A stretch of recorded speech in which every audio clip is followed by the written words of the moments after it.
पंचायतर भत्ता टंका लुट करने टार्गेट करथिले लुटेरा। आउ भत्ता टंका नहीं पंचायत कार्यालय को जाउथबा निर्वाही अधिकारी को एक कला पल्सर रे पीछा करथिले।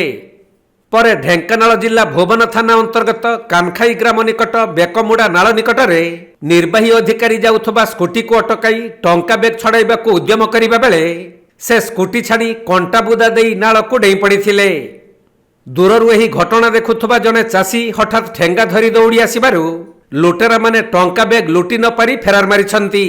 आशुतोष नायक बाली पीओ 10टा बेलू भुवन बाहर की पाल्को पंचायत को भत्ता धरिकी जाऊली 5.5 लाख थिला। काना खाई को 3 जन लोक गोटे बाइक आसिक मोर पैसा ना छड़ेले। मु धाई धाई आसी पानी भितर पशिगले से भितर भी पशिले। तार आउ जड़े लोक आसला को सी उठिकी तार पलैगले 5,50,000 ना आगे जड़े पिला समस्ते पिंधे मुहरे मास्क लगे।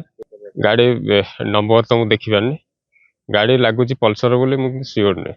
मिलिथिबा सूचना अनुसार भुवन थाना बालिब पंचायत निर्वाही अधिकारी आशुतोष नायक आईसीसीआई बैंक रु 5,50,000 टंका उठाई भत्ता बांटिबाकू निज स्कूटी जोगे पंचायत कार्यालय को जाउथिले।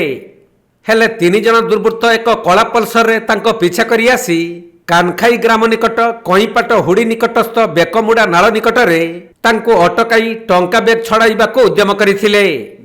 यह देखि निर्वाही अधिकारी स्कूटी छाड़ी दौड़ी जाई नाल को डेई पड़िथिले।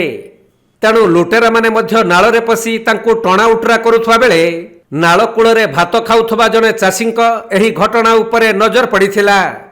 तेणु से तुरंत ठेंगा धरी दौड़ी आसबारु टंका बेग लुटी न पारी 3 जन दुर्बृत्त फेरार मारिथिले।